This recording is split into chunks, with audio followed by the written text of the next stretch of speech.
تشنیع کرتے ہیں. ہم کہتے ہیں لو میاں انہوں نے مدرسے میں چھوڑ دیا بچے کو، اب تو یہ مدرسے کی چٹائیاں توڑے گا، صدقہ و خیرات کھائے گا. طرح طرح کے الزام لگائے جاتے ہیں، طرح طرح کی باتیں کہی جاتی ہیں. میرے عزیز، میں ان طلبہ سے بھی ہاتھ جوڑ کر کے عرض کروں گا، اگر کوئی تمہیں تان و تشنیع کا نشانہ بنا رہا ہے، مایوس ہونے کی ضرورت نہیں ہے.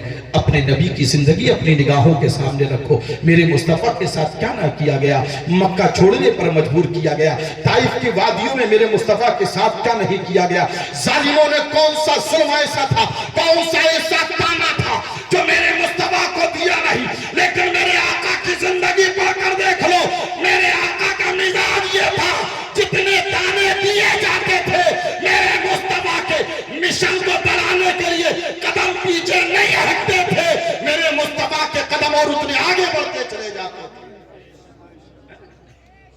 اور اتنے آگے قدم بڑھتے تھے، پیچھے نہیں ہٹتے تھے میرے مصطفیٰ. ہم تچنی کا آپ دیکھ لیجئے پیارے، آج علماء کی توہین کی جا رہی ہے. سب سے زیادہ اگر کسی اس قوم میں سب سے زیادہ حقارت اور ذلیل و گری ہوئی نگاہ سے دیکھا جاتا ہے، علماء کو، ائمہ کو، حفاظ کو دیکھا جاتا ہے. آپ تاریخ پڑھ کر دیکھو، چند جملے چپتے ہوئے ہیں، ذرا توجہ کرنا. تاریخ پڑھ کر دیکھو. رافضیوں نے اعتراض کیا تھا کہ یہ قرآن، صحابہ پر اعتراض کیا انہوں نے، اور کہا کہ صاحب یہ جو قرآن ہے یہ اصلی قرآن نہیں ہے. صحابہ اکرام کو انہوں نے تان و تشنیع کا نشانہ بنایا. اللہ کی طرف سے ایک سی لعنت اور پھٹکار ان کے اوپر برسی کہ دیکھ لیجئے رافضیوں میں تمہیں کوئی حافظ قرآن نہیں ملے گا، کوئی حافظ قرآن نہیں ہوگا. تم بھی علماء کو تو حقارت کی نگاہ سے دیکھتے ہو. کوئی کہتا ہے معاذ اللہ امام حسین کو شہید کرنے والے یہ داڑھی والے ہی تو تھے. کوئی کہتا ہے صاحب داڑھی تو سکوں کی بھی ہے، ان کی ہے تو کون سی بات ہے. اور سب سے بڑا جملہ جو یہ اکثر یہ تمام تر علماء بیٹھے سنتے ہوں گے عوام کی زبان میں، لوگ یہ کہہ دیتے ہیں کہ میاں حضرت یعقوب علیہ السلام سے بھیڑیے نے کہا تھا کہ 14ویں صدی کے اگر پڑھے لکھے لوگ اگر بخشے گئے، اگر میں نے تمہارے بیٹے یوسف کو کھایا ہو تو میں 14ویں صدی کے ملاؤں میں سے ہو جاؤں. یہ اکثر جملہ بولتے ہیں، میں نے اس لیے بول دیا. بولتے ہیں نا، بولتے ہیں. میں سب سے پہلے ذمہ داری کے ساتھ یہ کہتا ہوں، بڑی ذمہ داری کے ساتھ، اگر کسی میں ہمت ہو تو یہ جملہ مجھے کسی کتاب میں لکھا ہوا دکھا دیں آپ، لیکن کتاب مستند ہونا چاہیے. آپ کسی کتاب میں نہیں دکھا سکتے کہ اس بھیڑیے نے یہ بات کہی ہو. اور دوسری بات یہ ہے، اگر بھیڑیے نے کہی بھی ہے تو وہ بھیڑیا تھا، تم کون ہو؟ وہ بھیڑیا تھا، تم ہمیں بتاؤ کون ہے یار. تمہیں بھیڑیے کی بات تو یاد رہی، لیکن مصطفیٰ نے جو ان کی عظمتیں بیان فرمائی وہ تمہیں یاد کیوں نہیں رہا؟ جو قرآن نے عظمتیں بیان کی ہیں وہ تمہیں کیوں یاد نہیں رہا؟ کیا تم نے میرے مصطفیٰ کا وہ فرمان نہیں سنا؟ میرے آقا فرماتے ہیں علم حاصل کرنے والے یہ طلبہ اگر کسی قبرستان کے قریب سے گزر جائے تو اللہ اس قبرستان کے مردوں سے 40 دن کے لیے عذاب اٹھا لیا کرتا ہے. پیارے، وہ بھیڑیے کی گولی تمہیں یاد ہے، مگر مصطفیٰ کا یہ فرمان تمہیں یاد کیوں نہیں ہے؟ وہ فرمان کیوں یاد نہیں تمہیں؟ میرے مصطفیٰ نے فرمایا اگر یہ بچہ 3 کی تعلیم حاصل کرنے والا اگر قبرستان کے کنارے سے گزر جائے نا، صرف گزر جائے، اللہ 40 دن کے لیے اس قبرستان کے مردوں سے عذاب اٹھا لیتا ہے. یہ بھول گئے؟ صرف بھیڑیا ہی یاد ہے تو کہ گہرا رشتہ تو نہیں ہے اس سے، کوئی تعلق زیادہ گہرا تو نہیں ہے. غور کرنے کا بھی ہے کہ ہمیں بھیڑیے کی بات، جہاں چوراہوں پہ بیٹھے ہوئے، ہوٹلوں پہ بیٹھے ہوئے ہو، وہ یہی ذکر چلتا ہے تو میاں یہی باتیں ہوتی ہیں. بھیڑیے کی کہانی تمہیں بہت یاد ہے، لیکن مصطفیٰ کی بیان کی ہوئی یہ فضیلت تمہیں یاد کیوں نہیں ہے؟ اب ذرا غور کرنا کہ تمہارا رشتہ مدینے والے مصطفیٰ سے مل رہا ہے یا اس بھیڑیے سے مل رہا ہے؟ غور کرنا. اور اگر غور کر لو گے تو میرا یقین کہتا ہے کہ تم بھیڑیے والی بات کہنا ہی بھول جاؤ. بات چل رہی تھی علم حاصل کرو، حقارت کی نگاہ سے نہ دیکھو، حقارت کی نگاہ سے نہیں دیکھو۔ اور پھر ایک مسئلہ بڑا عجیب ہے، لوگ کہتے ہیں یار یہ مولوی کھاتے بہت ہیں، جب کھاتے ہیں تو تم اپنے بچوں کو مولوی بناتے کیوں نہیں ہے؟ تمہارے بچے بھی ایسے ہی کھائیں گے، آپ کیوں نہیں بنا لیتے؟ آپ سے کس نے منع کیا آپ نے اپنے بچوں کو مت کھلاؤ؟ ایک کھاتے ہیں تو اللہ کا شکر ہے، اللہ انہیں عطا فرماتا ہے۔ اور یہ اتنے بیٹھے، ان کا کمال نہیں، ان کے سینوں میں جو قرآن اور مصطفیٰ کا جو دین ہے یہ اس کی عظمتیں ہیں، یہ اس کی عظمتیں ہیں۔ اور آپ سنیں میں ایک روایت یہاں پر تمام تر علماء کے قدموں کا بوسہ لیتے ہوئے یہ ایک روایت بیان کرتا ہوں، میرے حدیث پاک ہے، میرے آقا کریم صلی اللہ علیہ وسلم ارشاد فرماتے ہیں اللہ تبارک و تعالیٰ نے اپنے پیغمبر حضرت سلیمان علیہ السلام کو وحی کے ذریعے 3 باتوں کا میں سے ایک بات چننے کا آپشن دیا تھا، اختیار دیا تھا۔ میرے مصطفیٰ فرماتے ہیں میرے رب نے 3 باتوں میں سے حضرت سلیمان علیہ السلام کو ایک بات چننے کا اختیار فرمایا میرے پیغمبر میں تمہیں 3 باتوں میں سے ایک بات چننے کا اختیار دیتا ہوں، تم ان 3 باتوں میں سے جو ایک بات چن لو گے اسے تمہیں نواز دیا جائے گا۔ نعرہ تکبیر، نعرہ رسالت، مسلک اعلیٰ حضرت شاعر اسلام شاعر بھائی صاحب قبلہ، نعرہ تکبیر، نعرہ رسالت۔ توجہ دیکھیں ماشاءاللہ اب ہمارے بازو کافی مضبوط ہو رہے ہیں کیونکہ ہمارے پریوار کے لوگ ماشاءاللہ ممبر رسول کی زینت بن رہے ہیں۔ آپ ان حضرات کے نورانی چہروں کی زیارت بھی کرتے رہیں اور اس تقریر بھی سماعت کرتے رہیں۔ اللہ کے پیغمبر حضرت سلیمان علیہ السلام بادشاہ گزرے، اللہ نے بادشاہ عطا فرمائی تھی، لیکن کیسے؟ اللہ نے 3 باتوں میں سے ایک بات چننے کا اختیار عطا فرمایا، 3 باتوں کا۔ کہا میرے پیغمبر اگر تمہیں حکومت چاہیے تو آپ حکومت چن لیجئے، حکومت دے دی جائے گی۔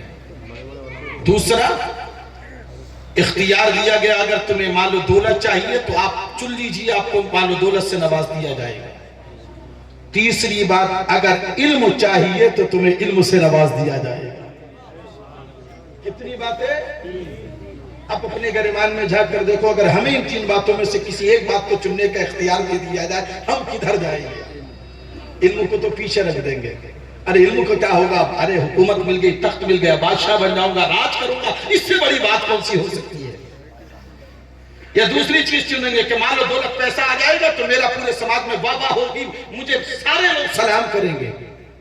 یہ ہماری سوچ ہے، ہماری فکر ہے، لیکن وہ اللہ کے نبی تھے، اللہ کے پیغمبر تھے۔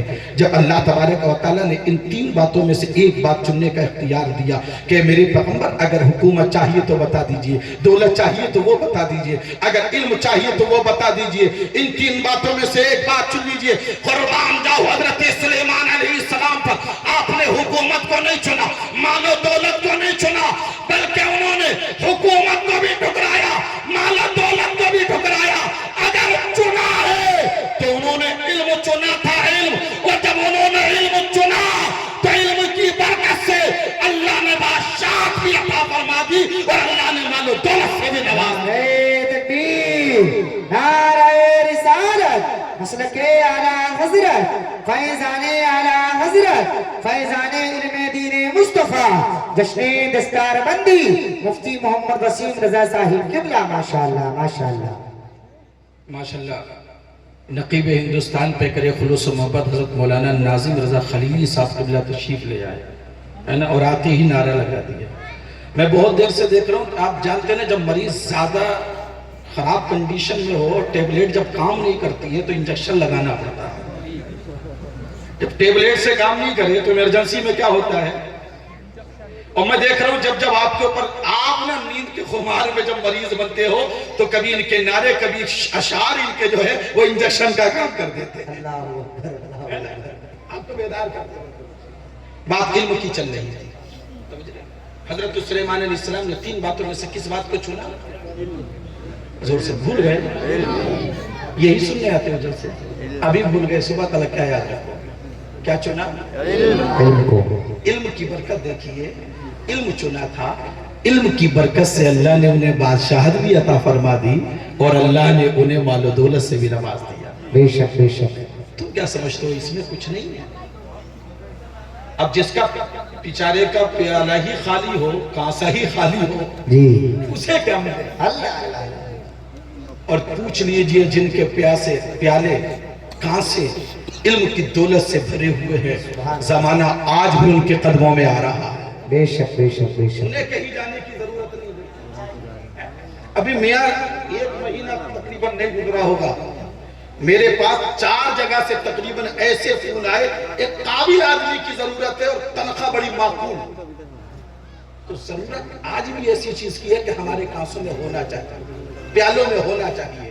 نہیں ہے تو پھر تو کہیں بھی کچھ نہیں مل سکتا ہے نا. علم حاصل کرو، اپنے بچوں کو علم دین کی دولت سے نواز کی طرف راغب کرو، مدرسوں کی طرف. آج حافظ قاسم صاحب، حسنین صاحب، ان کی پوری ٹیم نے یہ الحمدللہ ادارہ کھولا ہے آپ کے بچوں کے لیے. کیا ضرورت تھی انہیں؟ کیا ضرورت تھی انہیں؟ کیوں ان کے محنت کر رہے ہیں؟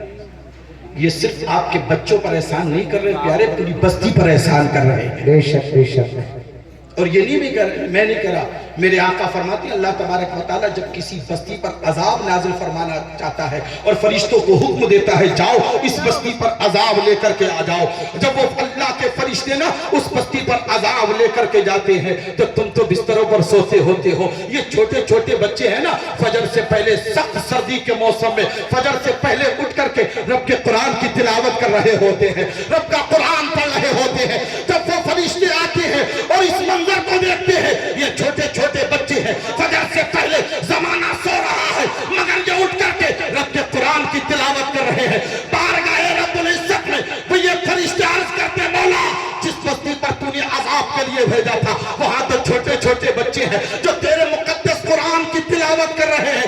رب فرماتا فرشتوں واپس آ جاؤ، جہاں یہ چھوٹے چھوٹے بچے قرآن کی تلاوت کر رہے ہو اب میری غیرت کو گوارا نہیں ہے کہ میں اس بستی پر عذاب نازل فرماؤں.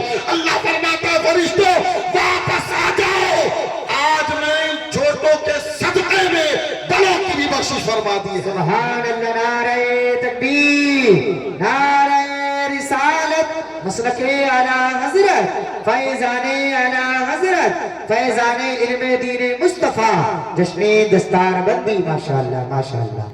آج یار اتنی بڑی سنکھیا میں ہونے کے باوجود، توجہ کرنا، اتنی بڑی تعداد میں ہونے کے باوجود کہیں ہماری عزت ہے؟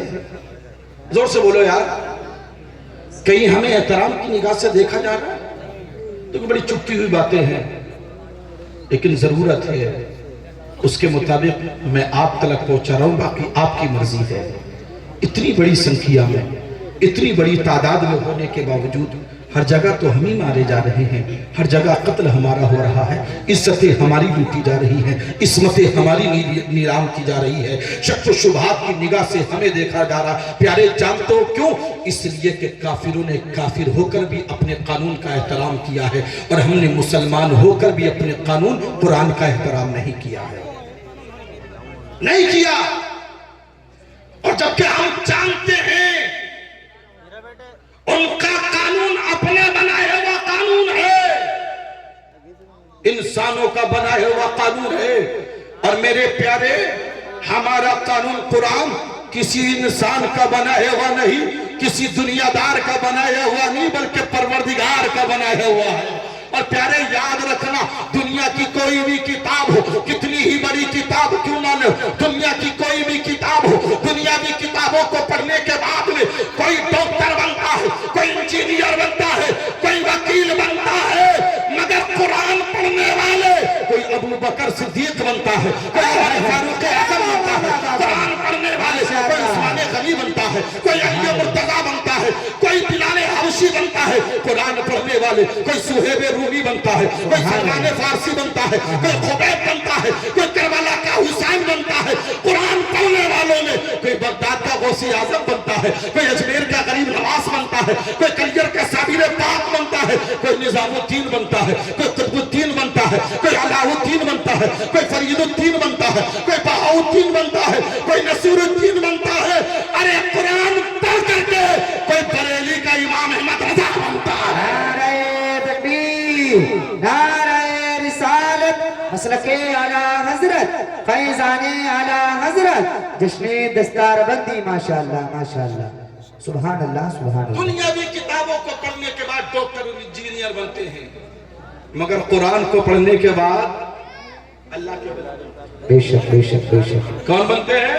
اللہ کے ولی کوئی ابدال بنتا ہے کوئی اوتاد بنتا ہے کوئی غوث بنتا ہے یہ بنتے ہیں میرے عزیز آپ نے ایک نام سنا ہوگا آج ہمارا سلوک قرآن کے ساتھ دیکھو کیا ہے یہ تمام تر علماء بیٹھے توجہ چاہوں گا ہمیں قرآن صرف 2 موقعوں پر یاد آتا ہے کتنے موقع پر 2 موقع پر ایک موقع جب